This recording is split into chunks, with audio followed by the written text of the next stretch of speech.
नमस्ते दोस्तों, हरतालिका तीज व्रत शुभ मुहूर्त, पूजा विधि एवं कथा। हरतालिका तीज व्रत प्रत्येक वर्ष भाद्रपद माह के शुक्ल पक्ष की तृतीया तिथि को किया जाता है। इस वर्ष हरतालिका तीज व्रत 2023 किया जाएगा 18 सितंबर 2023 सोमवार के दिन।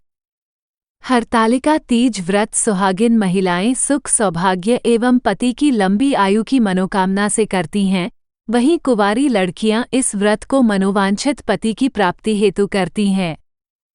पौराणिक कथा के अनुसार हरतालिका तीज व्रत सर्वप्रथम मां पार्वती ने भगवान शिव को पति रूप में प्राप्त करने की मनोकामना से किया था। हरतालिका तीज व्रत 2023 तिथि एवं पूजा मुहूर्त। हरतालिका तीज व्रत में सुहागिन महिलाएं एवं कुंवारी कन्याएं माता पार्वती एवं भोलेनाथ की आराधना कर अखंड सुख सौभाग्य की प्राप्ति का वरदान मांगती हैं। हरतालिका तीज व्रत प्रत्येक वर्ष भाद्रपद माह के शुक्ल पक्ष की तृतीया तिथि को किया जाता है। इस वर्ष यह व्रत किया जाएगा 18 सितंबर 2023 सोमवार के दिन। तृतीया तिथि प्रारंभ होगी 17 सितंबर 2023 को सुबह 11:08 से और तृतीया तिथि समाप्त होगी 18 सितंबर 2023 को दोपहर 12:39 पर। उदयावापनी तृतीया तिथि 18 सितंबर सोमवार को होने कारण हरतालिका तीज व्रत 18 सितंबर 2023 को किया जाएगा। हरतालिका तीज व्रत पूजा मुहूर्त। हरतालिका तीज सोमवार सितंबर 18, 2023 को प्रातःकाल हरितालिका पूजा मुहूर्त 06:07 से 08:34। विधि 02:27। हरतालिका तीज 2023 प्रदोष काल मुहूर्त। हरतालिका तीज प्रदोष काल मुहूर्त शाम 6:42 से सुबह 3:33 तक। हरतालिका तीज 2023 में शुभ योग। अभिजित मुहूर्त 18 सितंबर को सुबह 11:51 से दोपहर 12:40 तक।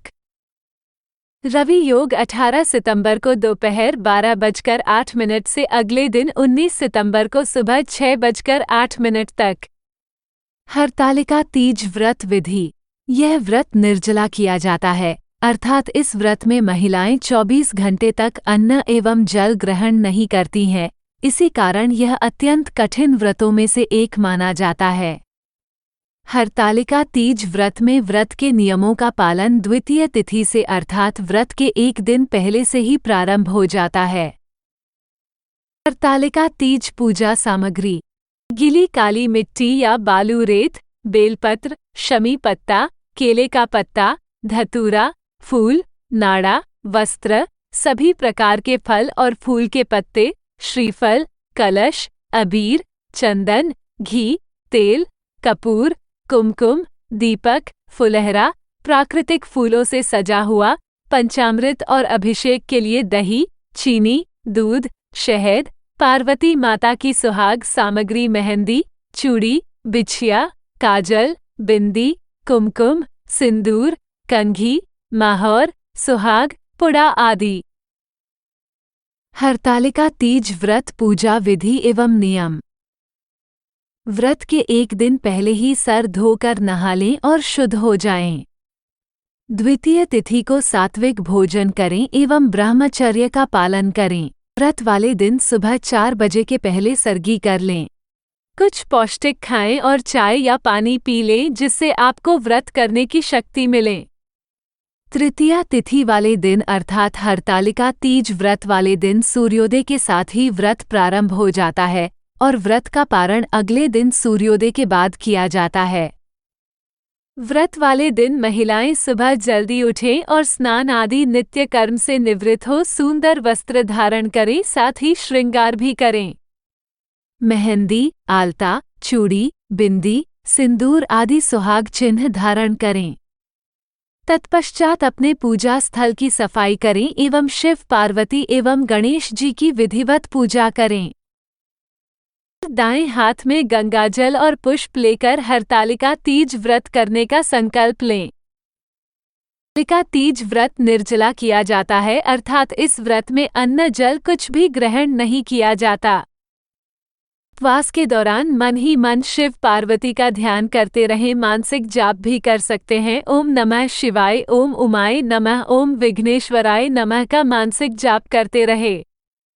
फिर प्रदोष काल में स्वयं पवित्र होकर नए सुंदर वस्त्र धारण करें एवं पूर्ण श्रृंगार करके शिव पार्वती जी की विधिवत पूजा करें।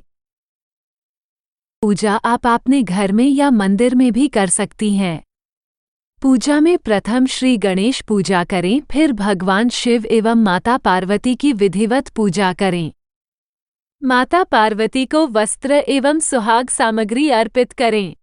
शिव जी को भांग, धतूरा, बेलपत्र, जनेऊ एवं वस्त्र अर्पित करें। भगवान शिव एवं माता पार्वती को रोली, चंदन, धूप, दीप एवं प्रसाद अर्पित करें। प्रसाद रूप में 5 प्रकार के फल एवं मिष्टान रूप में घर में बनी हुई गुजिया चढ़ाए। पार्वती की विधिवत पूजा करने के पश्चात हरतालिका तीज व्रत कथा पढ़ें या सुनें। तत्पश्चात भगवान से अपनी मनोकामना कहें और अपने सुख सौभाग्य की प्रार्थना करें। इसके बाद शिव पार्वती की आरती करें और क्षमा प्रार्थना करें। हरतालिका तीज व्रत का पारण अगले दिन सूर्योदय के बाद किया जाता है। अगले दिन सुबह पूर्ण स्वच्छ होकर पुनः शिव पार्वती जी की विधिवत पूजा करने के पश्चात व्रत का पारण करें। कई जगहों पर इस व्रत का पारण फूले हुए चने खाकर और कई जगहों पर जौ का सत्तू एवं गुड़ खाकर किया जाता है। इस व्रत में मां पार्वती से सुहाग मांगने का भी नियम है। सुहाग मांगने के लिए मां का ध्यान करें एवं मां पार्वती पर चढ़े हुए सिंदूर अपने सिंदूर दानी में डालें और उससे सिंदूर करें। सभी सुहागिन महिलाएं एक दूसरे को सिंदूर लगाएं। फिर प्रसाद ग्रहण करें एवं घर के सभी लोगों में प्रसाद वितरित करें। इस व्रत में सुहाग सामग्री के दान भी अत्यधिक महत्व है। सुहाग सामग्री, वस्त्र, दक्षिणा आदि का दान अपने सामर्थ्य अनुसार करें। हरतालिका तीज व्रत कथा। माता पार्वती जी ने बचपन से ही पति रूप में भगवान शिव को स्वीकार कर लिया था, परंतु उनके पिता हिमाचल विष्णु भगवान से उनका विवाह करना चाह रहे थे। इसलिए मां पार्वती बहुत ही दुखी हुई और व्यथा से रोने लगी, शिव की ध्यान आराधना करने लगी और चिंतित रहने लगी। तभी उनकी सहेलियों ने उन्हें धैर्य बंधाया और एक योजना बनाई कि उनका अपहरण कर लिया जाए और किसी घने जंगल के गुफाओं में छुपाकर रखा जाए और वही शिव की पूजा आराधना की जाए। योजना अनुसार सहेलियों ने मां पार्वती का अपहरण कर जंगल की गुफाओं में छुपा दिया और वही शिव आराधना की जाने लगे।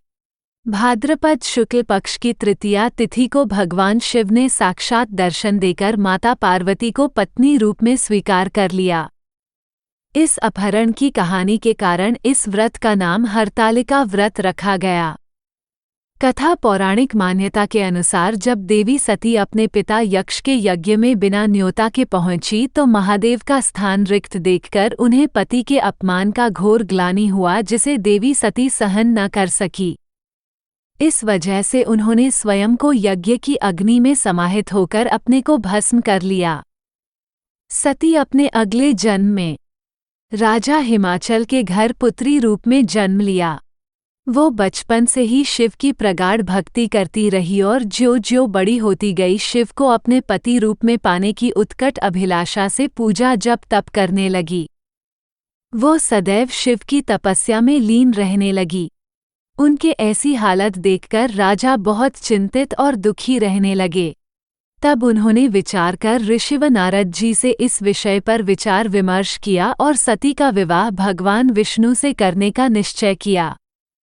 परंतु पार्वती का विष्णु से विवाह कतई भी मंजूर नहीं था। वो बहुत ही उदास हो बिलखने लगी। तब उनके मन की समझकर उनकी शक्तियों ने उनका अपहरण कर जंगल लेकर चली गई। कहते हैं माँ पार्वती सखियों संग वही अंजल त्याग कर वायुपत्र का सेवन कर भगवान शिव की आराधना साधना करने लगी, मिट्टी का शिवलिंग बनाकर पूजन करने लगे। और तब भाद्रपद शुक्ल तृतीया तिथि के हस्त नक्षत्र में माता पार्वती ने रेत से शिवलिंग का निर्माण कर भोलेनाथ की स्तुति में लीन हो गई, रात्रि जागरण किया और कठोर तप करने लगे। ऐसा उन्होंने 12 साल तक किया। इससे भगवान शिव अत्यंत प्रसन्न हुए और मां पार्वती को आज ही के दिन दर्शन दिए और उन्हें पत्नी रूप में स्वीकार किया। तभी से यह परंपरा है कि मनोवांछित पति के लिए सभी महिलाएं और बालिकाएं विधि विधान के साथ पूरी निष्ठा से यह व्रत करती आ रहे हैं। इससे उनका दाम्पत्य जीवन खुशहाल और संपन्न होता है, पति की आयु लंबी होती है, सौभाग्य अमर होता है। मेरे चैनल को लाइक करें और सब्सक्राइब करें।